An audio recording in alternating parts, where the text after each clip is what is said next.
So they did not believe her, or they did not believe them.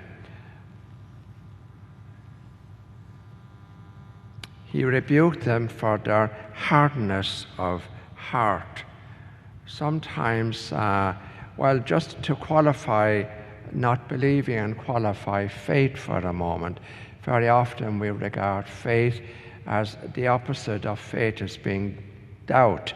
It's not. The real opposite of faith is trust, a lack of trust. So when I say I don't believe in you, or I don't believe, it's a lack of trust. And that's very offensive to somebody. Somebody really tells you something from the heart, and you say, no, I don't trust you. It's very almost insulting. It's very hurtful. And that's what the apostles were doing, those who, so to speak, were Jesus' closest followers. They needed proof and conviction time and time. And faith is really believing on the word of somebody, trusting in that person.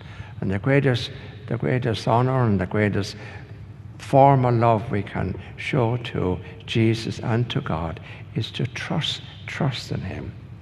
Now, having said that, I know, and I'd be very lacking in awareness if I didn't realize that many people at the moment are finding it very difficult to trust in God because they're asking questions. Why is this happening at the moment?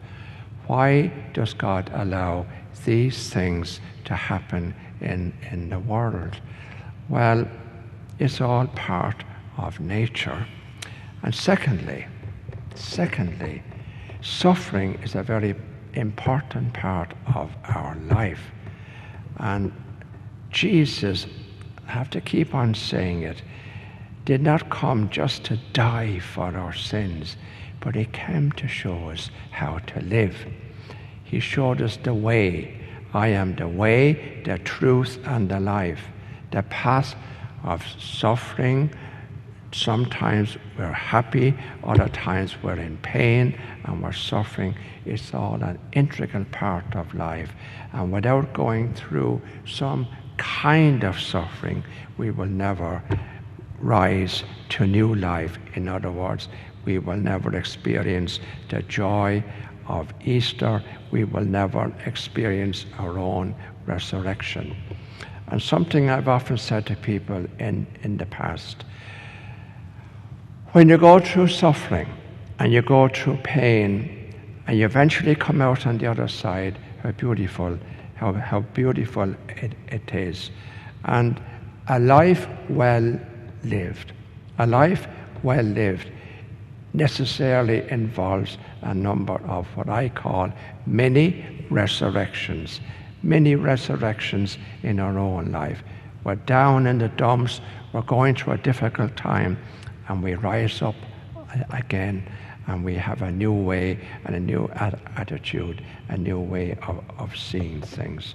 So trust in the Lord. This too will pass, and all will be well. All will be well. To quote St. Julian of Norwich, all will be well, and all manner of things will be well.